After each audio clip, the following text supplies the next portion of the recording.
The first big bat has been traded. How does the Yankees trade for Andrew Benintendi affect what the Cardinals might do in the next few days? St. Louis is also able to get a win in Toronto by throwing back the clock. Wainwright and Pujols impress. Pujols impresses in his final showing in Toronto, and it was really good to see. You are Locked On Cardinals, your daily St. Louis Cardinals podcast, part of the Locked On Podcast Network, your team every day.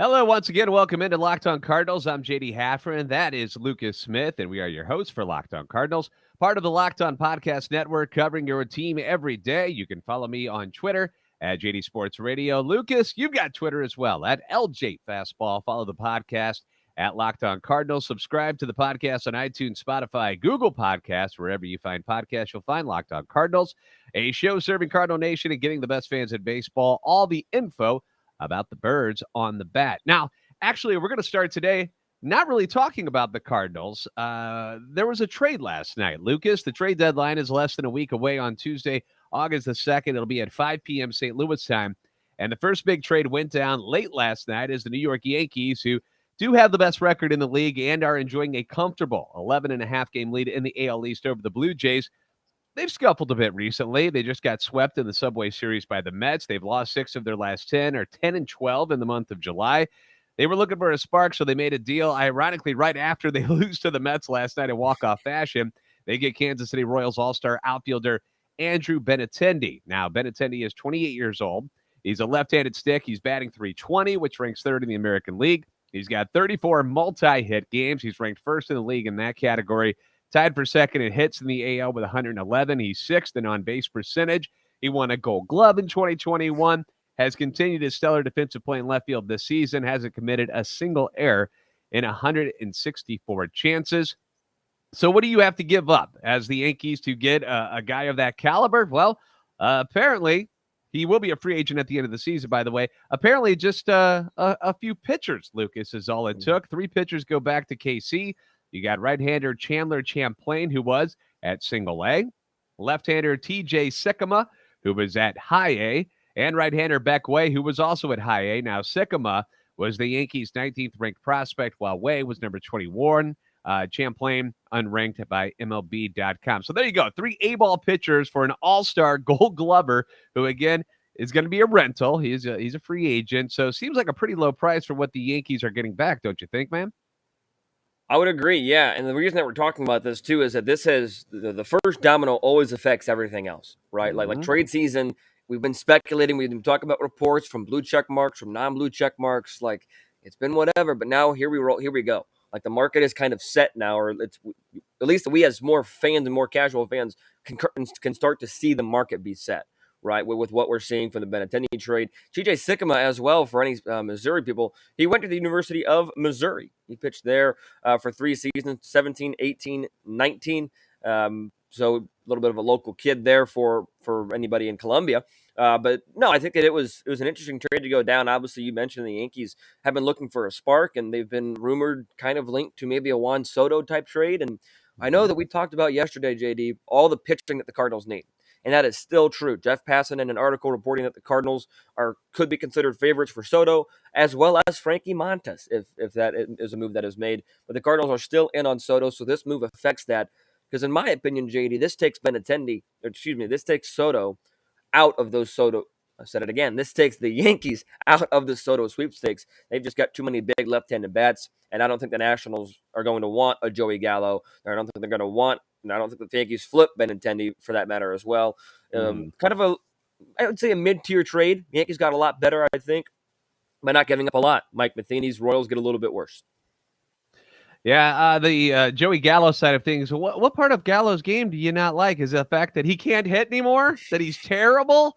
Oh my gosh, the guy's hit like 160 now in New York. Remember, and it was supposed to be this big deal that when he went from Texas to the Yankees, and you're like, oh, short porch in right field. He's supposed to be doing what Matt Carpenter's doing. The Yankees have Matt Carpenter in right field instead of Joey Gallo these days.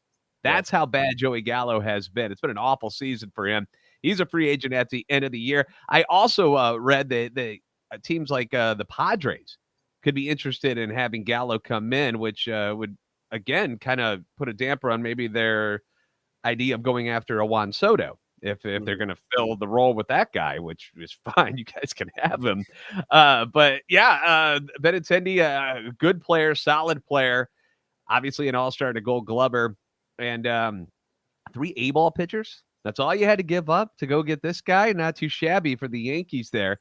Being that the fact that this might take New York out of the sweepstakes for Juan Soto, if this is the one offensive move that they make, because most of the time the Yankees have been linked to going after some sort of pitching. Luis Castillo from the Reds, obviously a big name that's been linked to them for a long time. Do you think with what the Yankees had to give up to get Benintendi, do you think that helps the Cardinals at all as far as what it might cost them to get Juan Soto, or do you think it has no real bearing on that deal at all? I think yes and no. I think it's apples and oranges almost, JD, because obviously Andrew Benintendi is no Juan Soto, right? Like there's just no hiding that. And Andrew Benintendi is a nice player, World Series champion with the Boston Red Sox, with the Royals. Now he is a fine player, All-Star, I think, or if not, he should have been 300 plus. Yeah, there you go. So we see the return for him. I think that definitely affects the market for maybe B or A minus level stars or C level stars, right, in the major leagues at the outfield level. But when you're talking about Juan Soto, you're talking about somebody that has the amount of confidence to turn down a $440 million deal. That kind of money you and I will never see in 10 lifetimes doing what we're doing. You know what I'm saying? So, like, when you're comparing these two, you have to recognize that, yes, the market in general is starting to get a little bit more solidified when you look at 3 low A-ball pitchers or high A-ball, like 3 A-ball pitchers for a bat of Andrew Benintendi's caliber, but it's still not the caliber of Juan Soto. And I know people are going to say, oh, Soto's having a bad year. He's only getting 245. Yeah, we've talked about it. 20 of his 43 RBIs are because of his home runs alone. He's got still a wicked high on base percentage, and he's still, last I checked yesterday on baseballreference.com, is leading the National League in walks. So, yes, he's not hitting 320 yet, but he's, like, I'm not worried. Like, these bad numbers this year, quote-unquote, don't have me worried to not trade for Soto, right? So I think the market is starting to get set, but I still think the Nationals are going to milk this as long as they can until they get a deal. Yeah, I just see the more things I read, the more where it seems like a lot of teams are starting to shy away from it and are just like, you know what, we're going to go make some other deals. The Yankees being the first one. I would say the Dodgers frighten me the most. If Soto's who you want, okay, I feel like the Dodgers are the one that would really push for it because I think they're the ones that have the most talent, not only at the major league level, but also as prospects to swing that deal. The Padres stuff still boggles me because I don't see anybody on their roster right now that's all that great that they'd be willing, that the Nationals would, at least in my opinion, want to flip for.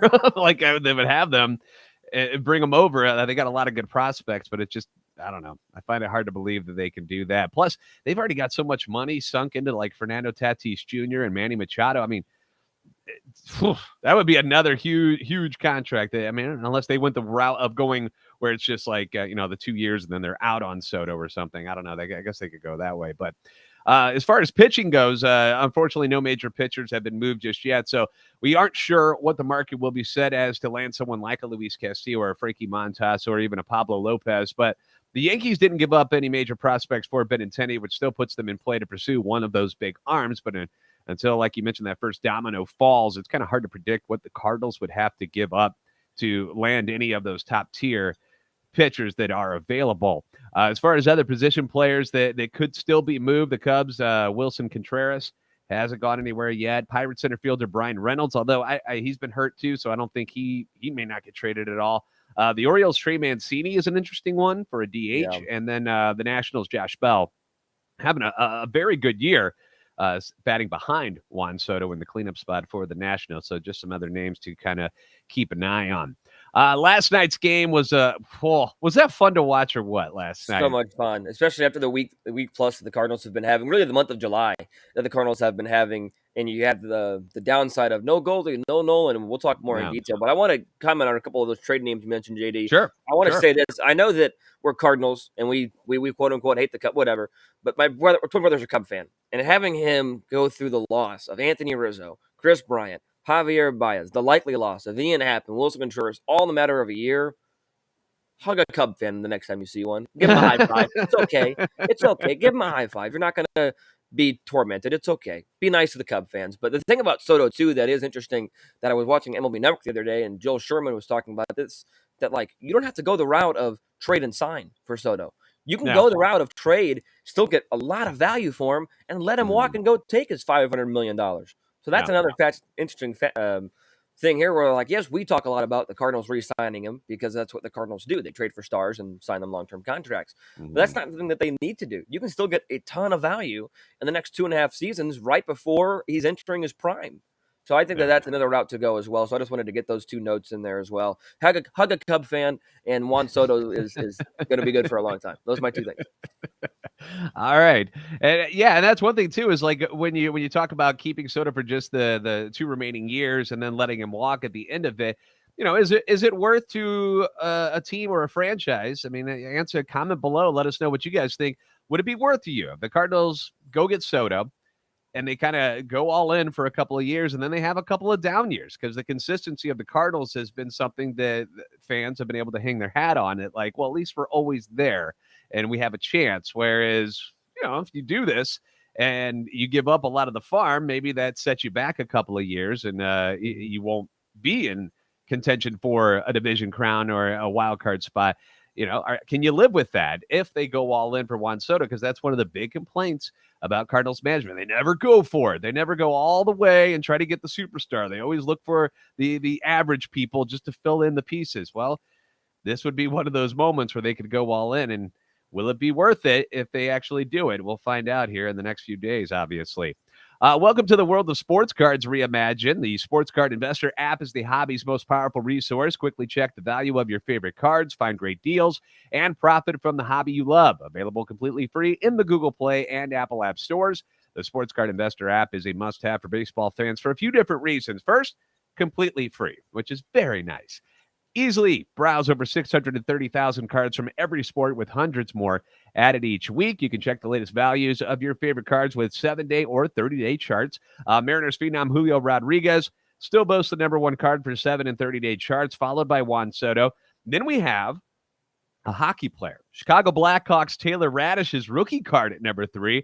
But it's from like when he came up with the Lightning before he got traded. You got Trevor Lawrence at number 4. And oddly enough, a Jimmy Garoppolo rookie card from 2014 with the Patriots at number 5. This stuff changes, and that's what's great about the app. It'll keep you up to date on what cards are moving. Find the best prices and buy directly through the app with their eBay deals feature. Nostalgia and old players, go back in time, see how much your favorite old cards are worth today. Growing up, I loved Bo Jackson. I had that score card where he's wearing shoulder pads and had the bat on his shoulders.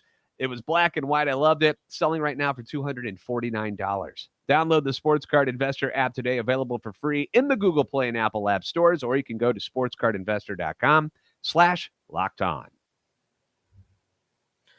Well, we've been talking a lot of trading over the last week and a half for the Locked On Cardinals podcast. We'll continue to do so until August 2nd, and I'm sure JD will do that after if the Cardinals are active. So we want to thank you for making Locked On Cardinals your first listen of the day every day, especially when it comes to trade material, Soto, pitching, etc. Well, the MLB trade deadline is August 2nd, as mentioned. Locked On MLB has all the breakdowns you will ever want. Locked On Cardinals will have rapid reactions to any moves made. JD's going to be all over it. So subscribe to your favorite Locked On MLB podcast now. That would be the Locked On Cardinals podcast on YouTube and wherever you get your podcast to get notified when each episode premieres. There's also a live show that's still in the works a little bit as well. Tons of content for the trade deadline that is a little bit later this year, both in time of day and in day of the year. So Locked On Cardinals and Locked On MLB will have you covered. And JD, I hope the Cardinals are busy. But first things first, the game last night we mentioned, super fun, a little bit of a throwback you get, and the future. You got Nolan Gorman hitting a home run, Waino and Pujols. Where you want to start, JD? Well, I gotta say, I'm so proud of the guys for being able to bounce back the way they did. You take it on the chin on Tuesday night, and then the Cardinals hop into that DeLorean, and they make it a throwback night in Canada at the expense of the Blue Jays. You got two guys who are 40 or older leading the way. Adam Wainwright gets the start on the mound. So let's start with Adam first. We'll get to Albert after that, but Adam gets the start. Albert at first base, batting cleanup. The Cardinals without Arenado, Goldschmidt needed someone to step it up, and it was the old guys who didn't disappoint. Now, Wainwright always seems to be that guy that the Cardinals can turn to when they need a boost. He was brilliant last night again against arguably the best hitting team in the league, one of the hottest teams in baseball for sure. 7 innings, 1 run, 5 hits, strikes out 8. And the 1 run he did give up was after Guerrero Jr. hits that turf chopper, like right in front of home plate that goes woo and goes over Donovan's head. Very fluky. He then steals second base, which is weird too. And then a ground ball with eyes by Bo Bichette sneaks in between that hole between Donovan and Edman between third and short. And that's it. That's all the offense they could muster. Gallegos and Helsley come in. They each throw a clean inning. You got to be impressed with what the pitching brought last night against that Blue Jays lineup. How can you not be with Wainwright? And the thing about Wainwright, too, I was going back and forth between radio and the TV, watching a little bit last night, and they were saying on the radio how Wainwright was eager to get back on the mound, to prove to his team that, hey, I still got this. I can be that guy for you guys, right? And again, it's just one start, so we're not trying to say, oh, Cy Young, here comes Adam Wainwright, right? But he's the stopper for this team. He's been the stopper, JD, since 2020. Yeah. There haven't been too many skids that Wainwright's a part of. Wainwright is usually the one that is stopping the skids, giving the Cardinals innings when they need to. Obviously, you got to see Gallegos and Helsley last night because they needed to get work. But 99 pitches, 70 for strikes. That's remarkable. Struck out 8, and the Toronto Blue Jays are the third best team in the American League based on record. And I agree with you. I think they're the best offense in baseball right now on July 28th, 2022, with the way they're swinging it. I mean, we saw it on Tuesday night, right? So Adam Wainwright, to me, turned back the clock. His curveball was filthy. And I saw this tweet as well that I think like 5,900 something days ago, Adam Wainwright struck out Craig Biggio, and then last night he struck out his son Calvin twice. Yeah. That just, and that tweet alone, that stat alone speaks to the longevity, of Adam Wainwright's career, and he'll get his buddy back, Molina, hopefully soon. He's currently on a rehab assignment in Memphis. So just bravo to Adam Wainwright. He was absolutely dominant last night. There's just no other way to put it other than straight filth, right? Like, again, he's not always going to have the best stuff, but his stuff was good. His control was good. Shut down this Blue Jays lineup that had been red hot. I mean, looking up and down this lineup, the Blue Jays, only one person had more than a hit, and that was Vlad. You can live with that if you give up multiple hits to one guy, and his name is Vladimir Guerrero Jr. You can absolutely live with that. Wainwright was phenomenal. Yeah, he was. And that was a fun scene watching him strike out Biggio's kid. And he's like, hey, got your dad the same way. Don't worry about it. Sit down. We'll see you next inning, okay? But it was a lot of fun watching him. He just said, Waino had that look last night where there was no BSing going on whatsoever. Like, he was in bulldog form, and he was, he reminded me of was Chris Carpenter. That's what he reminded me of. Like, just the look that he had last night where he was like, this is no nonsense. I'm just tired of this, and we need a win. And I'm tired of people doubting us. Let's go. After losing in Cincinnati with him and Michaelis on the mound. And, that stings these guys, man. They're not supposed to lose those games to the teams like that. And, he was ready to show that they were better than that. And he definitely did it. He wasn't the only one, though, Lucas. We had an oldie but a goodie who showed out last night. Offensively, it was future Hall of Famer Albert Pujols, who was leading the charge in Toronto against the Blue Jays. First, I want to point out how great the crowd was at Rogers Center. Standing ovations for Albert and likely his final game in Toronto. Well-deserved. And it was just super cool to see because us here in the States, we don't think of Toronto as a big baseball town. You think hockey, that's what they're known for. And to have them show the respect to number 5 as he stepped in the box, both nights, really. It was, but last night, they did a couple of them for him last night, and it was just really, really cool to see. And I just want to give some kudos to the Blue Jays fans and the city of Toronto for doing it the right way. The machine does what we've seen him do time and time again as he gives a vintage performance, going 3 for 4 with a single in his first at bat. He then beats the shift again with a double down the first baseline in his second at bat, which was his 2,111th hit in a Cardinals uniform. That passes Rogers Hornsby for 4th most in team history. a bit of a hiccup after that when he gets gunned down at home plate on that pretty silly attempt to score from second base on that Brendan Donovan single. Not sure if it was Albert or it was Pop Warner that sent him, but it was a bad idea. It was a bad idea nonetheless, because you saw Albert coming toward third, and he slows down and kind of, does the choppy steps as if he's going to stop. And then he tried to rev it back up again. And let's face it, even in Pujols' best days of burning, he probably was going to get thrown out at home plate there. He's never been somebody with all that much speed. So that was a kind of a goofy spot there. But then the third at bat, he comes up.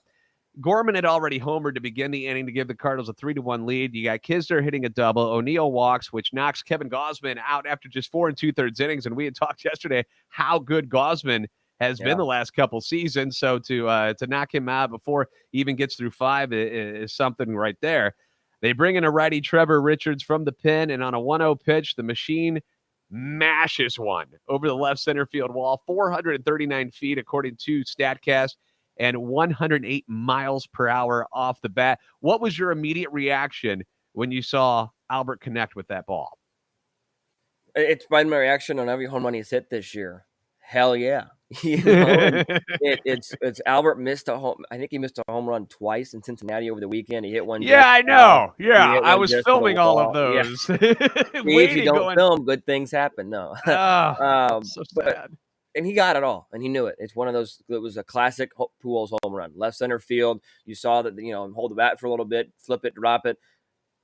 Pujols has a majestic swing. Even to this day, the 1999 draft pick, 13th round draft pick, still has a beautiful swing. Like, that's never been the question. Like, the beauty of his swing has never been in question throughout any point of his career, right? And don't look now, JD, but the dude's on fire. In his last 15 games, he's had a slash line of 381, an average of 381, an on base of 426, 690 slugging. He is, in those 15 games, 16 for 42, 3 home runs as well. He's driven in 7. He's walked 4 times. He scored 7 runs.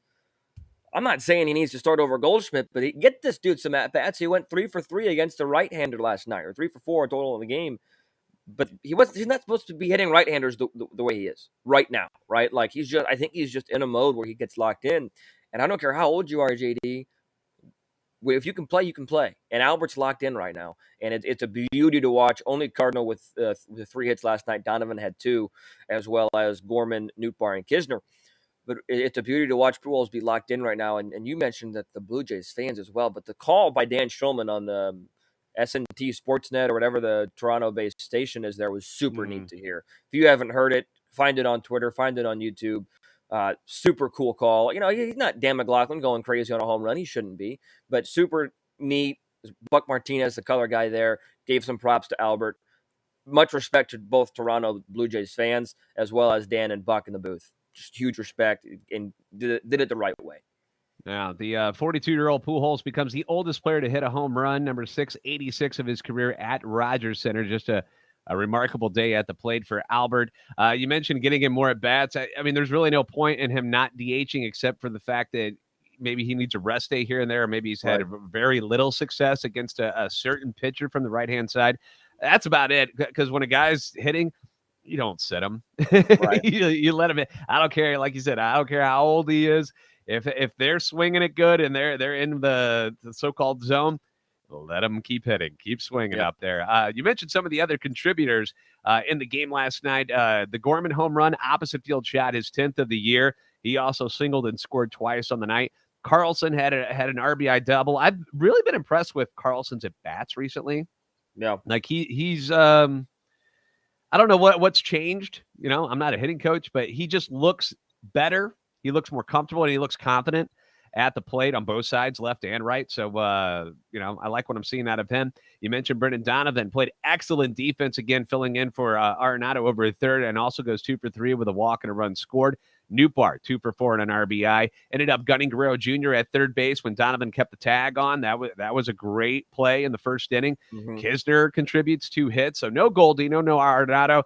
You really get nothing from O'Neill and Edman, yet you still beat Gausman and the Blue Jays. Just an impressive performance from the team all around, minus the 2 base running blunders where, they got a little too aggressive there in the 4th inning. You know what else I saw? And I got an old man thing for you here. I also saw them at least 4 times. They tried to bunt last night, Lucas.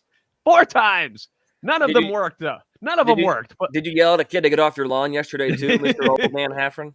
I did. I said, keep it down. People are trying to watch TV in here and watch guys attempt to bunt horribly, by the way. They were terrible bunt attempts. They weren't even close.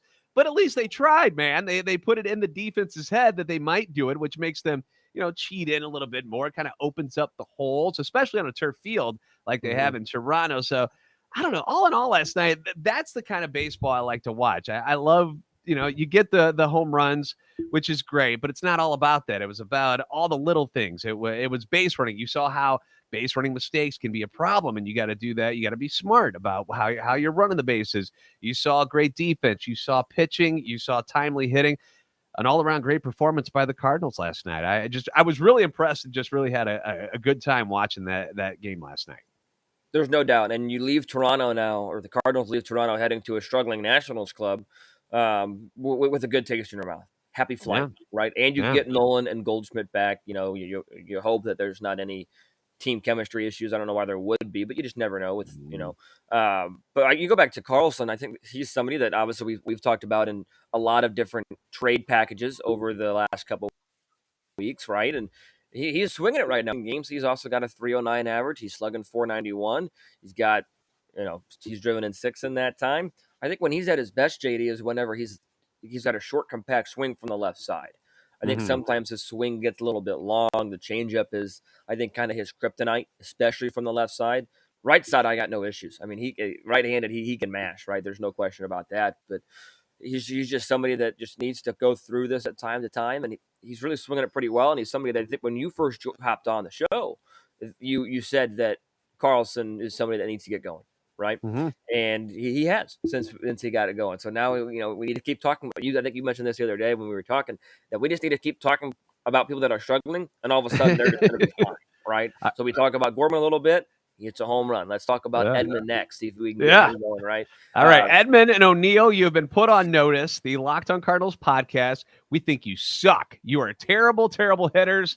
Hopefully that'll turn them around. Yeah, I'm sure that'll be the one motivating line they need. JD and clearly we have the voodoo magic that gets the team going and certain players going. So yeah, it would be nice to see those two get locked in too, because that's one of the things when we talk about these trades with going for Juan Soto, is a bat really that necessary? If you can get all these guys on the same page, you get Albert swinging it better the way he is right now.